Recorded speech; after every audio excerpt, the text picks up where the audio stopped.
Muy bien, estamos viendo este tercer capítulo del libro de Lamentaciones.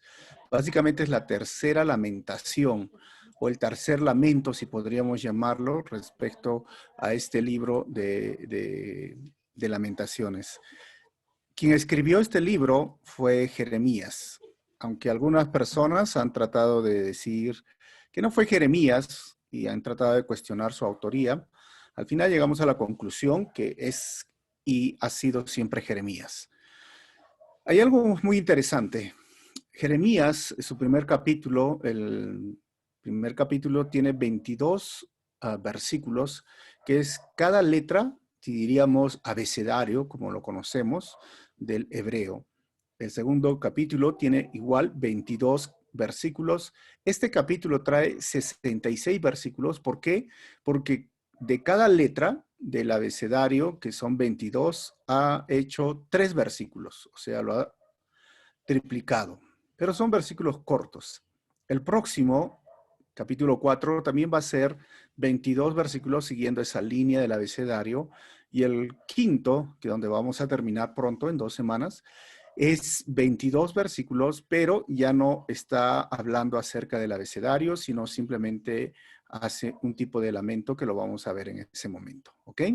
Entonces, estamos estudiando ahora este capítulo 3, y hay tres cositas que necesitamos entender. El yo. ¿A qué se refiere el yo? Esto es muy importante para nosotros comprender cuando hacemos el estudio. ¿Por qué? Porque de los versículos del 1 al 39, el yo es un personaje literario que habla acerca de esos sufrimientos para instruir al pueblo. Y del versículo 48 al 51, el yo se refiere al autor, que vendría a ser Jeremías. Y los versículos del 52 al 66, el yo vendría a ser el pueblo de Jerusalén y Judá personificado. Ya Jeremías nos habló en el capítulo 1 y el capítulo 2 personificando con una mujer, con una virgen o con una viuda desamparada a Jerusalén y Judá. Y ahora lo va a poner en términos masculinos más que femeninos. Pero recuerden que esto es la poesía. Las características de la poesía hablan mucho lo que es las metáforas, las formas, los tipos. Y cuando vamos a leer, entonces debemos sumergirnos en este mundo que trae Jeremías. Así que bienvenidos al estudio, versículo por versículo, de la iglesia Calvary Chapel. Vamos a estudiar entonces 3 partes este capítulo. La primera, el lamento de los afligidos. La segunda, del lamento a la esperanza en la ayuda de Dios. Y la tercera, del lamento a las oraciones humildes y de confianza en Dios. También cada división que se ha hecho desde el estudio inductivo, recuerden que es nuestro sistema, nuestro estilo es estudiar el método inductivo, va a tener sus subdivisiones. Del 1 a 9, el lamento del hombre afligido por el Señor, y del 10 al 18, el lamento del hombre que sufre las heridas de la aflicción por el Señor. Vamos a ir leyendo, dice el texto, yo soy. Y recuerden que ese yo soy es alegórico, no es un personaje. ¿Y por qué? Porque pareciera a primera instancia que fuese Jeremías por todo lo que dice, pero al final vamos a ver por qué no, aunque ahí va la discusión, ¿no? Algunos dicen sí es Jeremías. Vamos a leer y a ver si tú dices si es Jeremías o no. Versículo 1 dice, yo soy el que ha visto las aflicciones que provienen de la vara del enojo del Señor. Me llevó a las tinieblas y dejó fuera toda luz. Volvió su mano contra mí una y otra vez todo el día. Ahora, cuando está hablando aquí, que dice que ve las aflicciones que venían del Señor, me llevó a las tinieblas, volvió su mano contra mí, recordemos que Jeremías, en su mismo libro, por decir que muy pronto Judá iba a ser conquistada, por decir que Jerusalén, el templo, iba a ser destruido, por decir que el imperio babilónico había sido puesto por Dios para traer juicio sobre ellos por su desobediencia. Bueno, los reyes que siguieron a Josías, Sedequías, Joacín, Joaquín, lo llevaron a una cárcel. y lo pusieron en tinieblas. Esto es lo que está diciendo Jeremías. El versículo 4, vamos a ver, seguimos si eso no es. Hizo que mi piel y mi carne envejecieran, quebró mis huesos. Eso es el asunto, porque no sé si quebró los huesos, ¿no? Me sitió y me rodeó de angustia y aflicción. Me enterró en un lugar oscuro, como los que habían muerto hace tiempo. Entonces algunos dicen, ese lugar oscuro es la cisterna, el pozo donde lo pusieron a Jeremías, mientras los demás profetas vaticinaban o profetizaban falsas profecías que decían que no iba a suceder tal como decía Jeremías. Versículo 7 dice, me cercó con un muro y no puedo escapar, me ató con pesadas cadenas. Y a pesar de que lloro y grito, cerró sus oídos a mis oraciones.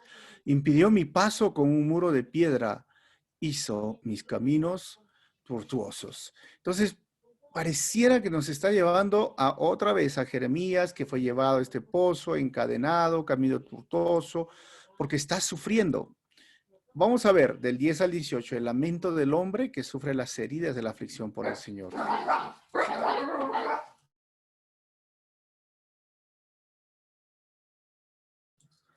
Dice el versículo 10, se escondió como un oso o un león esperando atacarme. Me arrastró fuera del camino, me descuartizó y me dejó indefenso y de...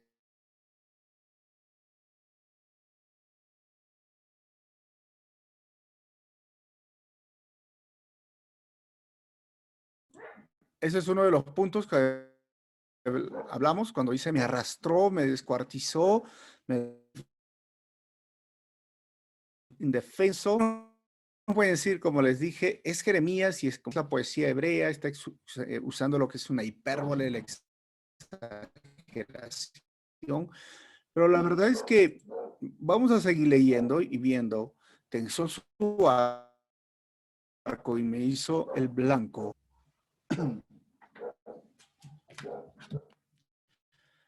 Cuando habla de, de este momento en el cual Jeremías está sufriendo por el hecho de ver a Judá en esa situación, el hecho de ver a Jerusalén destruida, el templo destruido, podríamos decir, obviamente, ¿no? Sí, es lo que está sucediendo, es que Jeremías está identificándose en los primeros versículos que ahora estamos viendo, pero la verdad es más un personaje que Jeremías, porque a Jeremías no lo descuartizaron, no hicieron esto.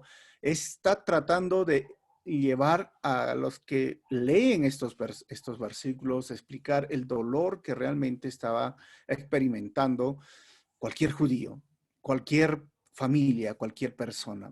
Recuerden que el libro de Lamentaciones hasta el día de hoy es leído por los judíos. Pronto, empezando este mes, empezando el próximo mes, se lee para recordar una vez más a estas generaciones nuevas, a estos jóvenes, cómo sufrió el pueblo de Judá, cómo sufrieron por su desobediencia. Entonces, esto es lo que está tratando de mostrar ahora Jeremías en estos versículos.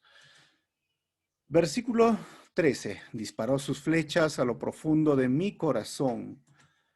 Mi propio pueblo se ríe de mí. Todo el día repiten sus canciones burlonas. Él me llenó de amargura y me dio a beber una copa amarga de dolor.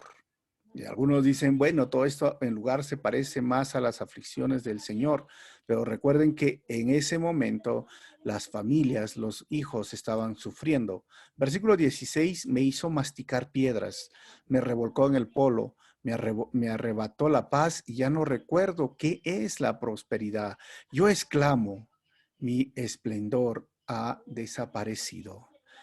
Entonces Jeremías, el autor, nos mete a este momento de sufrimiento, de dolor que estaba experimentando el pueblo de Jerusalén o de Judá al ser llevados cautivos, al sufrir la invasión, al sufrir en carne propia las cadenas que los llevaron a Babilonia, al destruir no solamente los bienes materiales, sino a las familias, a los padres, a todo lo que se estaba viviendo.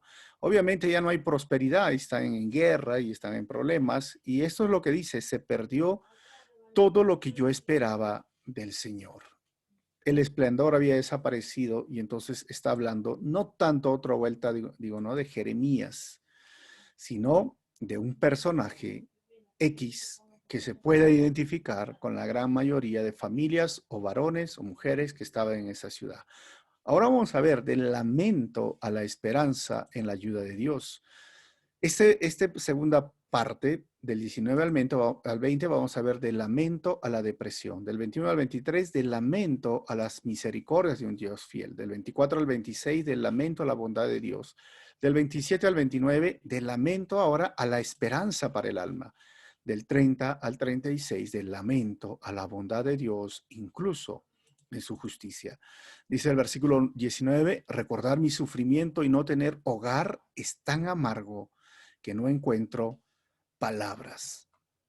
Siempre tengo presente este terrible tiempo mientras me lamento por mi pérdida. Como les dije hace un momento en la introducción, cuando nos reunimos, ¿qué hemos perdido cuando hemos sufrido injusticias? Muchos de los que están aquí han sufrido por las injusticias, sea por un asunto de la sociedad, sea por un asunto, no sé, X cultural, sea por un asunto en el trabajo, un malentendido en el centro de estudios, un malentendido en la familia. Y como que no olvidamos hasta el día de hoy, se queda como una anécdota, pero el sufrimiento, los momentos que hemos pasado, no se nos quitan fácilmente. Y Jeremías está hablando sobre esto. Siempre tengo presente este terrible tiempo mientras me lamento por mi pérdida. Y el 21, vamos a ver, cambia un poco más el panorama. Dice, no obstante, aún me atrevo a tener esperanza cuando recuerdo lo siguiente, que es el fiel amor del Señor. Nunca se acaba, sus misericordias jamás terminan. Y ahí vemos del lamento a las misericordias de un Dios fiel. ¿Por qué? Porque el fiel amor del Señor nunca se acaba, sus misericordias jamás terminan. Este versículo es tan bonito y relevante porque grande es su fidelidad y sus misericordias son nuevas cada mañana. Y desde ahí, este versículo es que usamos y hablamos siempre, ¿no? Que las misericordias de Dios son nuevas. ¿Qué es la misericordia de Dios? La misericordia de Dios es librarnos del castigo que nosotros merecemos. O sea, cada mañana, eso es lo que se renueva. No nos da el castigo que merecemos por todo lo que hemos hecho hasta ese día, por todo, aún siendo cristianos, desobedeciendo la ley de Dios, rompiendo sus leyes. Y el momento que, si tienes tú un orden en tu devocional, oras y confiesas tu pecado, tu relación es restaurada, pero no te elimina, no te termina, no te aniquila, diríamos, por las misericordias de Dios.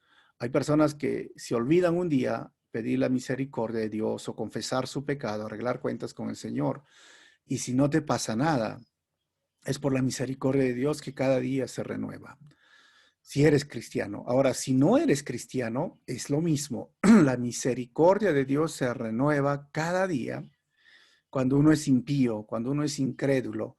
Algunos piensan que tienen la vida comprada y dicen, a mí no me pasa nada, eso de la religión es un chiste, es un cuento, pero la Biblia dice que cada día el Señor va renovando su misericordia para el pecador y le dice, hoy es tu oportunidad, hoy es el momento de que te arrepientas, hoy es el momento que escuches, sea un familiar o sea un mensaje en el internet, X motivos y razones por las cuales reciba el mensaje de la palabra.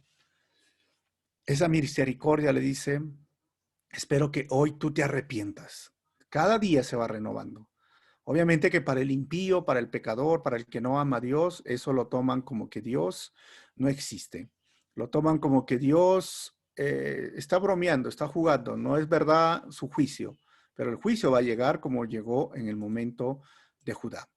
Por eso es la misericordia de Dios, librarnos del castigo que merecemos a diario, porque el pago de la muerte el del pecado es la muerte, pero la misericordia de Dios es hoy la que está disponible para que tú y yo no seamos llevados al lago de fuego. Al final, todos los seres humanos que rechazaron su nombre serán llevados a la condenación eterna. Y Jeremías lo vuelve a repetir. Del 24 al 26, del lamento a la bondad de Dios. 24 dice, me digo, el Señor es mi herencia, por lo tanto esperaré en ella. 25, el Señor es bueno con los que dependen en Él, con ellos que lo buscan. Por eso es bueno esperar en silencio la salvación que proviene del Señor. Y aquí resalta otro tema, la bondad de Dios. Dios es bueno. Esta característica que está basado en el amor intrínseco, Dios es amor, en esencia es amor, y el amor puesto en acción es su bondad. ¿Y dónde se puso en acción el amor? En la cruz del Calvario. Jesucristo es la evidencia de la bondad de Dios, del amor de Dios, porque el amor de Dios no solo son palabras, el amor de Dios no solo es un corazoncito, un emoji, ¿no? El amor de Dios es actos de bondad. Eso básicamente es la bondad de Dios y esos actos o ese acto es el sacrificio de su único hijo que fue a la cruz por amor a nosotros. Y eso es la bondad de Dios, que en medio de la aflicción y el lamento podamos recurrir nosotros siempre a la bondad de Dios. ¿Por qué? Porque aún en medio de la aflicción más aguda, no importa la aflicción que tú tengas, Dios obra para bien a favor de los que sufren. Y esto es lo que nos dice hoy en esta carta Jeremías 27, del lamento a la esperanza. Y es bueno, dice, que todos se sometan desde temprana edad al yugo de la disciplina, que se queden solos en silencio bajo las exigencias del Señor, que se postren rostro en tierra, pues quizá por fin haya esperanza. Y esto es algo muy interesante, dice, desde temprana edad al yugo la disciplina, pero hay esperanza. ¿Y cómo hay esperanza en la disciplina de Dios? Pues la disciplina de Dios es un acto más que punitivo, que vendría a ser castigo, es un acto correctivo, que vendría a ser más un acompañamiento, un deseo de corregirnos, de discipularnos, de instruirnos, porque aquella persona que es discipulado, que es instruido, necesita disciplina. Es como aquel deportista que quiere competir y quiere ganar el premio, tiene que tener disciplina. Y estamos hablando de disciplina física, de disciplina en sus deseos, disciplina en aquello que pueda comer o no pueda comer. Y la disciplina física es que es el agotamiento físico o el dolor que puede causar el entrenamiento y la disciplina emocional o el dolor emocional, porque a veces hay fracasos. Hay personas que han competido y han fracasado, no han llegado a la meta. ¿Acaso ellos se rindieron y dijeron, no, ya nunca más participo en mi vida? Los grandes logros, las grandes victorias se han realizado de los grandes fracasos. ¿Por qué? Porque esa es la disciplina moral, donde dicen, yo quiero salir adelante, yo he metido y quiero vencer y solo me falta prepararme. ¿Cuánto tiempo? 4 años más para una olimpiada o 2 años más para el próximo campeonato o al próximo año. Esto es lo que está diciendo Jeremías. La disciplina corrige, no está castigando, y a muchos lo tomamos de una forma de castigo, aunque sí sonaría como un castigo, pero obviamente no el castigo como el ser humano lo tiene, ¿no? Hebreos, por ejemplo, en el capítulo 12 dice, versículo 5, ya han olvidado por completo las palabras de aliento que como a hijos se les dirigen. Hijo mío, no tomes a la ligera la disciplina del Señor, ni te desanimes cuando te reprenda, porque el Señor disciplina a los que ama y azota a todo el que recibe como hijo. El Señor disciplina a los que ama. Es como el padre amoroso que disciplina a su hijo. Y en un momento azotar, algunos inmediatamente agarran su cabeza, se van a agarrar un palo con clavo, no sé, ¿no? Manguera, cables y lo vamos a azotar. Lo que está hablando es un término que se usaba en el Antiguo Testamento, eso de azotar. Lo que sí está hablando que debe de haber disciplina en el sentido de poner normas, de poner estructuras en cada familia, en cada hogar, y en base a esas disciplinas el padre o la madre actúa de forma veraz. Los niños necesitan disciplina, los jóvenes necesitan disciplina, todos necesitamos disciplina. Se dice que el Perú es un país indisciplinado. Imagínense que hoy Cuando se les dice, usa mascarilla, no lo usan. Lávese las manos, no se lavan. O sea, necesitan disciplina y justamente porque no se han corregido desde el principio, las personas no tienen una idea de lo que es disciplina hasta que algunos quieren que lleguen a un extremo de corrección o de látigo, de azote, porque así a veces han aprendido, pero no se necesitaría si es que los padres fuesen firmes en lo que dicen.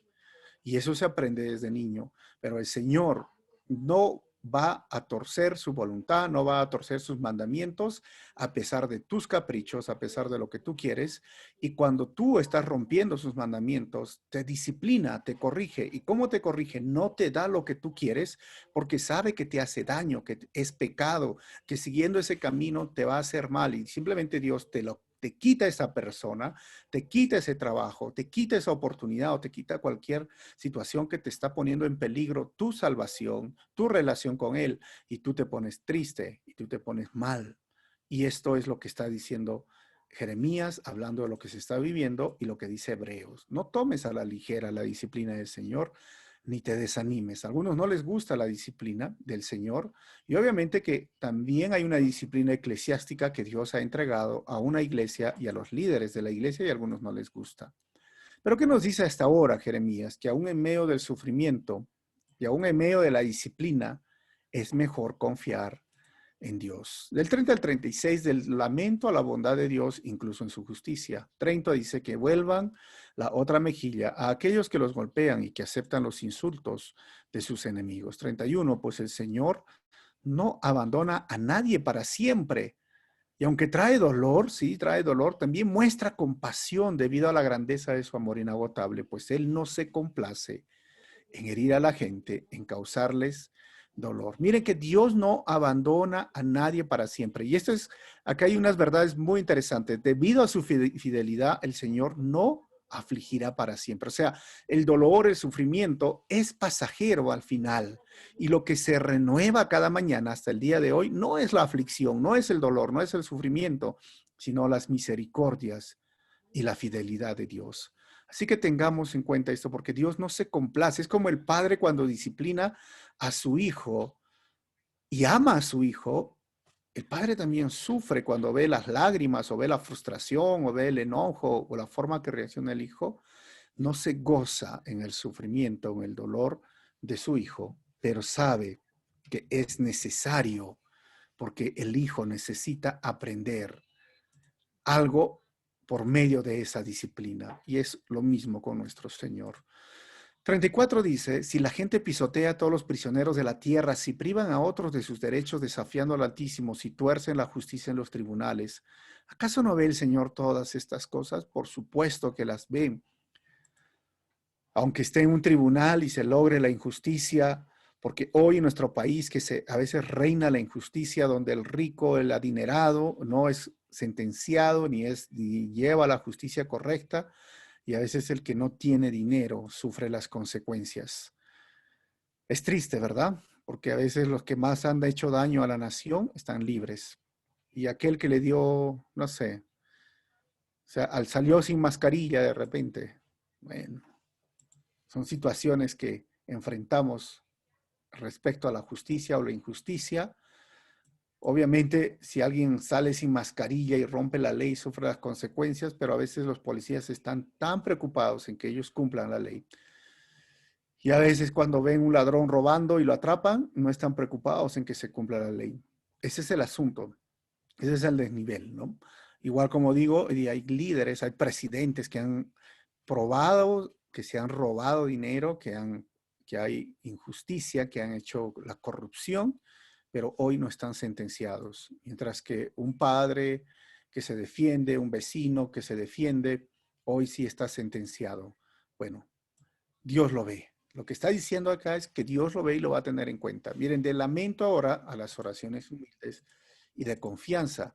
Y aquí vamos a ver del 37 al 39, del lamento a la comprensión de Dios, del 40 al 47, del lamento a volverse a Dios, del 48 al 51, el lamento con lágrimas por la destrucción, del 52 al 56, del lamento al ser escuchado por Dios, del 57 al 63, del lamento a la oración de la justicia de Dios, y del 64 al 66, del lamento al pedido de venganza al Dios protector de la nación. Dice el 37, ¿quién puede ordenar que algo suceda sin permiso del Señor? ¿No envía el Altísimo tanto calamidad como bien? Entonces, ¿por qué nosotros, simples humanos, habríamos de quejarnos cuando somos castigados por nuestros pecados? Y aquí sí hay una verdad muy interesante, porque todo ser humano sufre y debería de sufrir por romper la ley de Dios por sus pecados. Y hoy día, como dije, no sufrimos es por su misericordia, pero normalmente, si estás sufriendo por las consecuencias de tu pecado, ¿habrías de quejarte? Es lo que dice Jeremías. O sea, los juicios de Dios normalmente son debido al pecado del hombre. 40. En cambio, dice, probemos y examinemos nuestros caminos y volvamos al Señor. Levantemos nuestro corazón y nuestras manos al Dios del cielo y digamos, hemos pecado y nos hemos rebelado y no nos ha perdonado. Ahí está hablando Jeremías de probarnos, de examinarnos, de mirarnos a nosotros mismos si realmente estamos pasando o merecemos lo que estamos pasando. Y recuerda que reconocer nuestro pecado es el primer paso para el arrepentimiento. Versículo 43. Nos envolviste en tu enojo, nos perseguiste y nos masacraste sin misericordia. 44, te escondiste en una nube para que nuestras oraciones no pudieran llegar a ti. Nos desechaste como a basura, como a desperdicio entre las naciones. Y ahí está hablando el profeta. Recuerden que hasta el 39 era ese personaje que se podía identificar con todos, pero aquí el profeta está diciendo, ¿por qué hiciste eso, Dios? Es como que está bien, nos castigaste, pero parece que, uy, sí, realmente estabas enojado porque nos desechaste como a basura y como desperdicio entre las naciones. Ahora vamos a ver de la Judá personificada. Todos nuestros enemigos se han pronunciado en contra de nosotros. Estamos llenos de miedo porque nos encontramos atrapados, destruidos y arruinados. Eso cuando fueron sitiados. El miedo llegó a ellos y no querían salir de su casa, no querían estar ahí. El 48 dice, ríos de lágrimas brotan de mis ojos por la destrucción de mi pueblo. 49, mis lágrimas corren sin cesar, no pararán hasta que el Señor mire desde el cielo y vea. Se me destroza el corazón por el destino de todas las mujeres de Jerusalén. El dolor vino al profeta, por eso se lo conoce como el profeta llorón, y a veces cuando vienen las injusticias no nos queda otra que llorar, ¿verdad? ¿Cómo pudo pasarnos, decimos? Y el dolor viene. Del 52 al 56, del lamento ahora ser escuchado por Dios. Dice, mis enemigos a quienes nunca les hice daño me persiguen como un pájaro. Me arrojaron a un hoyo y dejaron caer piedras sobre mí. El agua subió hasta cubrir mi cabeza y yo exclamé, este es el fin. Y acá se ve que no es Jeremías, porque dice que Jeremías fue llevado a un cisterna sin agua, pero acá dice el agua subió hasta cubrir mi cabeza, y yo exclamé. Acabaron un hoyo y dejaron caer piedras. Está hablando más ahora de la nación. Pero desde lo profundo del hoyo invoqué tu nombre, Señor. Me oíste cuando clamé, escucha mi ruego y oye mi grito de socorro. 57 al 63, ahora de lamento a la oración de justicia. Señor, tú eres mi abogado. Defiende mi caso, pues has redimido mi vida. Viste el mal que me hicieron, Señor, sé mi juez y demuestra que tengo razón. Has visto los planes vengativos que mis enemigos han tramado contra mí. Señor, tú oíste los nombres repugnantes con los que me llaman y conocen los planes que hicieron. Mis enemigos susurran y hablan entre dientes mientras conspiran contra mí todo el día. Míralos, estén sentados o de pie, y yo soy el objeto de sus canciones burlonas. Así que los aliados de Judá, tanto como eran Tiro, Sidón o algunos pueblos cercanos a un Egipto, se hicieron de la vista gorda cuando Babilonia crecía y vinieron a atacar. En lugar de ayudarlos, simplemente decidieron no ir. Y por eso dice, miren,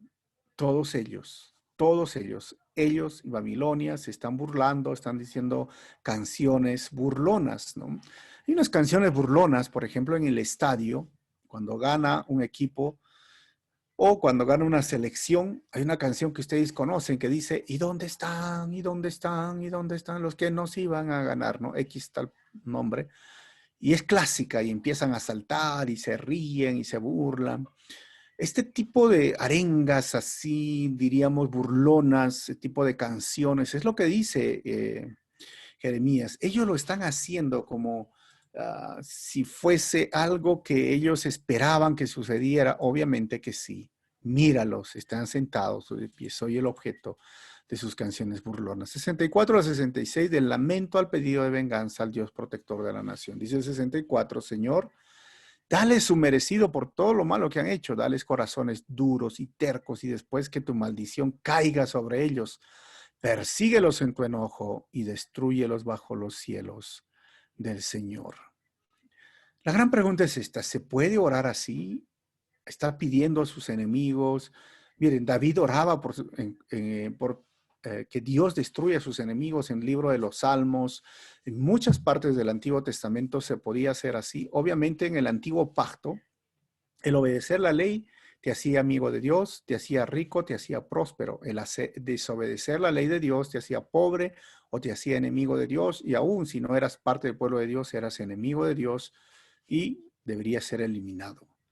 Por eso que en el Sermón del Monte, cuando Jesús viene y reinterpreta la ley, dijo, habéis ustedes escuchado, ¿no? ¿Cómo debes dirigirte a tu enemigo? Pero yo te digo hoy, ama a tu enemigo.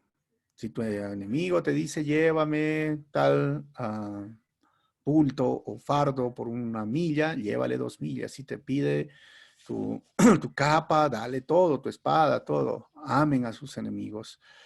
Cambia la perspectiva en este nuevo pacto donde estamos. Ahora, si tú quieres orar así, bueno, ora, no sé, el asunto es si Dios te responde por tus enemigos. Podemos orar por nuestros enemigos o en contra de nuestros enemigos.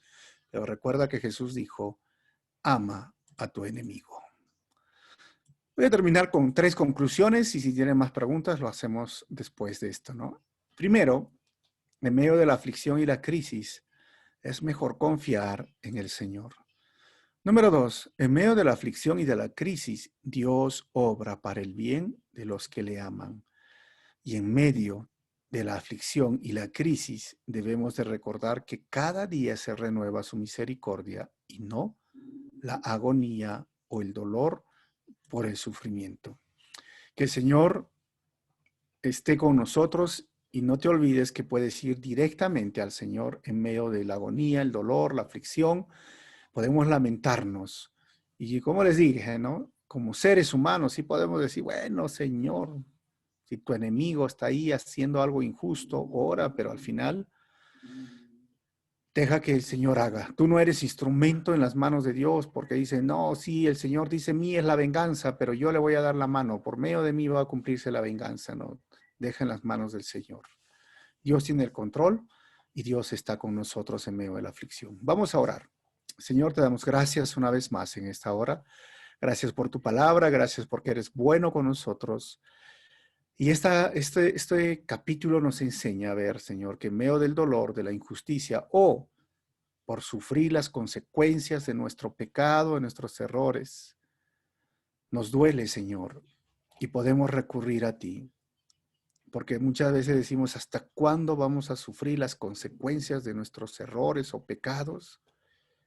A veces son pérdidas económicas, a veces son pérdidas, Señor, de familiares o seres queridos, a veces son pérdidas, Señor, en nuestra relación contigo. Hay muchas formas que estamos experimentando o pérdidas materiales, como vemos aquí. Que tu gracia, Señor, esté con nosotros y a ti podemos recurrir en medio del dolor y la aflicción, porque tú nos escuchas. Gracias, Señor, una vez más. En tu nombre oramos así. Amén. Muy bien, Dios los bendiga. Y si tienen ahí preguntas, Marilia.